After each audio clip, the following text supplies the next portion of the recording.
लघुत्तम समापवर्त। क्या नाम है? लघुत्तम समापवर्त। इसके पहले हमने समापवर्त पढ़ लिया है, पढ़ा है कि नहीं? क्या आपको समापवर्त पता है? समापवर्त पता है? समा का मतलब होता है समान, समान, और पवर्त मिला है आपको वर्त। चलिए पहले हम समापवर्त को क्लियर कर लेते हैं। समान अपवर्त। समापवर्त क्या होता है? समान अपवर्त। जब दोनों संख्याओं में, तीनों संख्याओं, कितनी भी संख्या आपको दी जाए, उसमें जब समान अपवर्त हो तो वो क्या कहलाता है? समापवर्त। समापवर्त। समान अपवर्त। जब दोनों तीनों संख्याओं में समान अपवर्त है तो उसको क्या कहते हैं? समापवर्त। जैसे देखो 5 का समापवर्त निकालना है तो 5 का हम गुणा करके, किसी भी संख्या से जब कोई गुणा करके प्राप्त किया जाता है तो वो होता है अपवर्त। अपवर्त का मतलब होता है बच्चों अपवर्त, ये हम लोग पढ़ चुके हैं। अपवर्त का मतलब होता है गुणज। गुणज का मतलब ये है किसी भी संख्या में गुणा करके जो प्राप्त किया जाता है वह उसका गुणज होता है या होता है अपवर्त। जैसे 5 का अपवर्त निकालना है तो 5 में 1 से गुणा करके हम क्या निकालेंगे? 5। 5 में 2 से गुणा कर देंगे तो क्या हो जाएगा? 10। तो 5 में किसी भी संख्या से जब गुणा करते हो तो वो उसका पहाड़ा ही निकलता है। 5, 5, 1, 5, 5, 2, 10, 5, 3, 15, 5, 24, ऐसे गुणा करते जाते हो और निकलता जाता है। तो इसके अपवर्त 5, 10, 15, 20, 25, 30, ठीक, और 10 का अपवर्त निकालो।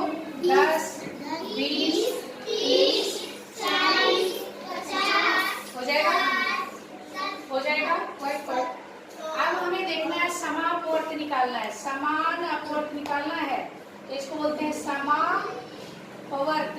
समापवर्त का मतलब दोनों में जो कॉमन मल्टीपल हो, इसको इंग्लिश में बोलते हैं कॉमन मल्टीपल। ये आपके एग्जाम में आता है, आपके नवोदय के एग्जाम में ये सब चीज भी क्या होगा, हम इसमें देखेंगे कि कौन सी ऐसी संख्या है सुजीत, कौन सी इन दोनों में कौन सी ऐसी संख्या है जो दोनों में है?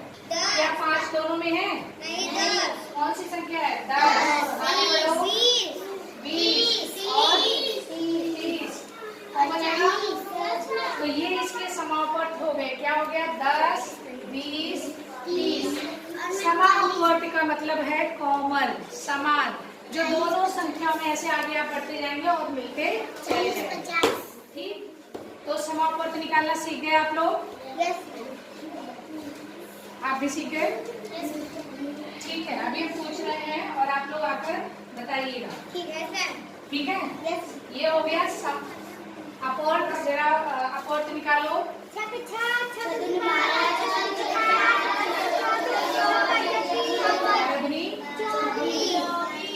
36। ऐसे आगे आप बढ़ते जाएंगे और निकलता है। अब हमें कॉमन मल्टीपल निकालना है, समापवर्त निकालना है। समापवर्त का मतलब होता है जो दोनों में हो। तो बताओ 12 है और क्या है? 24 है।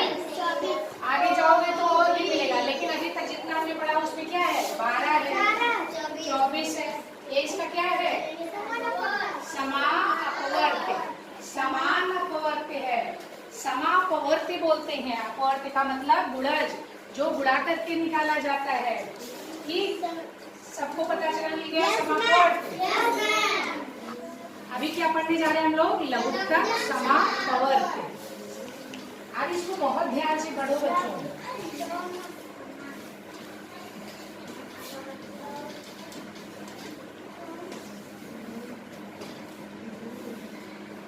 बच्चों लघुत्तम समापवर्त को बहुत ही ध्यान से पढ़ना है, क्योंकि ये अभी से लेकर आपके सारे एग्जाम्स में आएगा। नवोदय में आएगा, विद्या ज्ञान एग्जाम्स में आएगा। इसके बाद जो इतने भी आपको एग्जाम देना होता है, एंट्रेंस एग्जाम कोई भी, सब में आता है। इसलिए अभी ही समझ लो इसको और हर तरीके से समझ लो। गुणनखंड विधि, गुणा विधि, भाग विधि, सब तरीके हम बताएंगे और सब तरह के क्वेश्चन भी हम कराएंगे। अगर अभी आपने समझ लिया तो आपके पूरे टाइम टाइम, पूरे एग्जाम्स टाइम में आपके काम में आए। तो सीखने के लिए तैयार हो? ठीक है। और हमने लघुत्तम समापवर्ती की पहले हम लोग परिभाषा को एकदम याद कर लें। पहले देखो लघुत्तम क्या होता है। लघु का मतलब होता है छोटा, लघुत्तम का मतलब छोटे से छोटा, जितना छोटा हो पाए, छोटे से छोटा, छोटे से छोटा, छोटे से छोटा। और समापवर्त, समा का मतलब जानते हो, समान अपवर्त। इन्हीं संख्या, इन्हीं शब्दों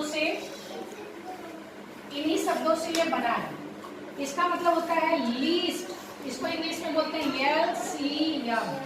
एलसीएम का फुल फॉर्म जानो, हम कहेंगे एलसीएम, या इसको शॉर्टकट में लिखते हैं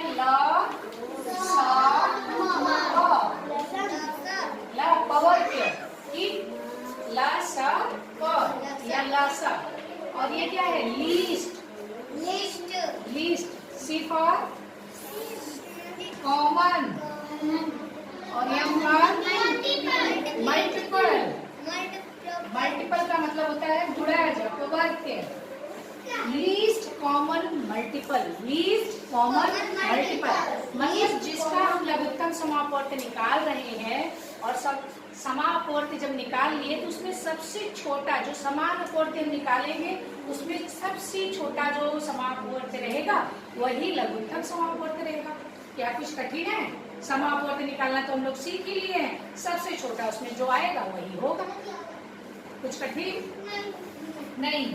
इसकी परिभाषा है बच्चों, वह छोटी से छोटी संख्या, वह छोटी से छोटी संख्या, या आपकी बुक में भी दिया गया है, वह छोटी से छोटी संख्या जो दी गई संख्याओं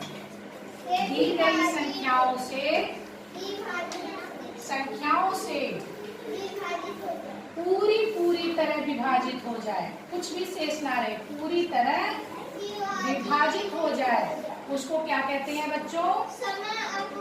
नहीं, उसको कहते हैं हो जाए, उसे क्या कहते हैं? लघुत्तम समापवर्तक। उसे कहते हैं लसपा या लघुत्तम समापवर्त्य। लघुत्तम समापवर्त्य इसका मतलब है वह छोटी से छोटी संख्या, और ये आपकी जबान पे होना चाहिए।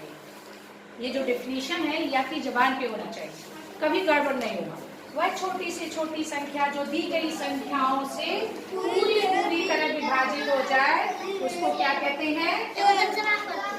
लघुत्तम समापवर्त्य। अब हम सीखेंगे कि लघुत्तम समापवर्त्य कैसे निकालते हैं। इसकी कई विधि है, जिसमें दो मुख्य है। एक है गुणज विधि, अपवर्त्य निकालकर, दूसरा है भाग विधि। हमको सीखना है सिर्फ गुणज विधि अभी, क्योंकि अगर आपने गुणज विधि सीख लिया तो और किसी विधि की जरूरत नहीं है। आपने ये सबका हो गया है।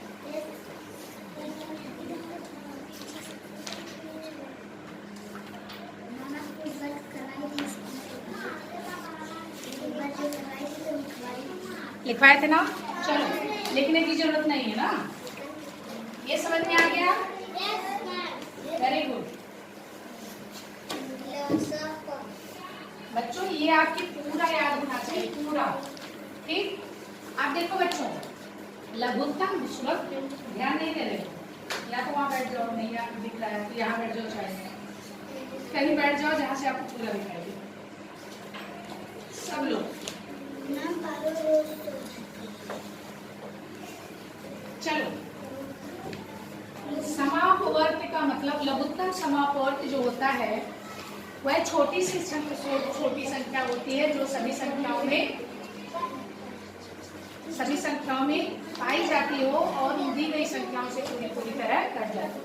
जैसे देखो बच्चों, 5, 15, 10, इसका आपको लासापा निकालना है। बहुत सरल सा हमने लिया है जिससे आपको समझ में आ जाए। 5, 15, 10 का लघुत्तम समापवर्तक हमको निकालना है। ठीक, हम इसका क्या करेंगे? अपवर्त्य निकालेंगे। पहले अपवर्त्य करेंगे। 5 का अपवर्त्य निकालेंगे। 5, 10, 15, 20, 25, 30 कर सकती हूँ। ठीक, 15, 20, 30, 45,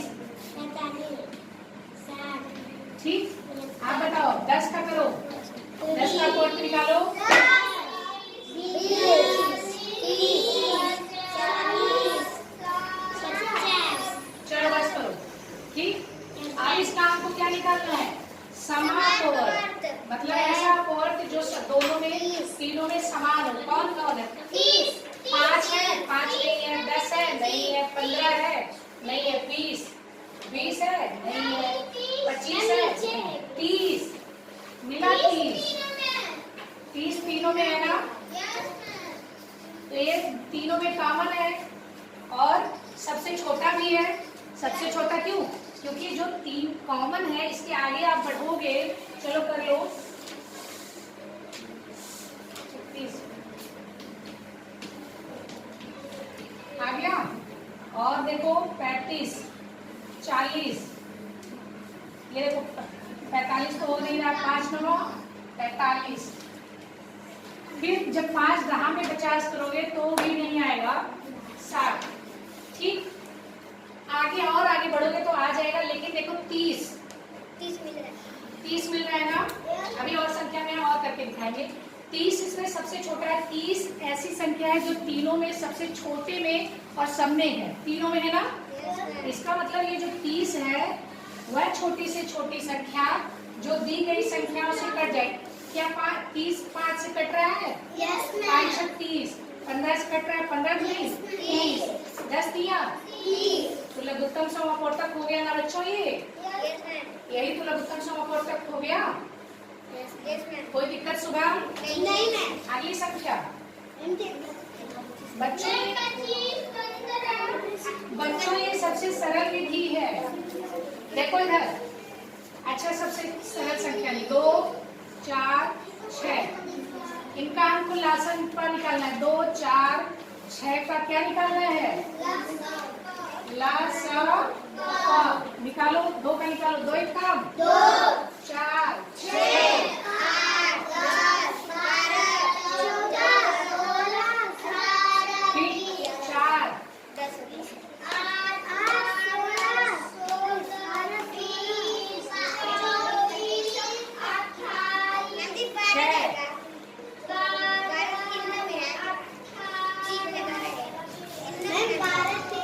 ठीक। अब कोई ऐसी संख्या बताओ जो समय हो। 12। पहले स्टार्टिंग में क्या है? 12। ये देखो 12 इसमें है, इसमें है, इसमें। और दूसरी संख्या नहीं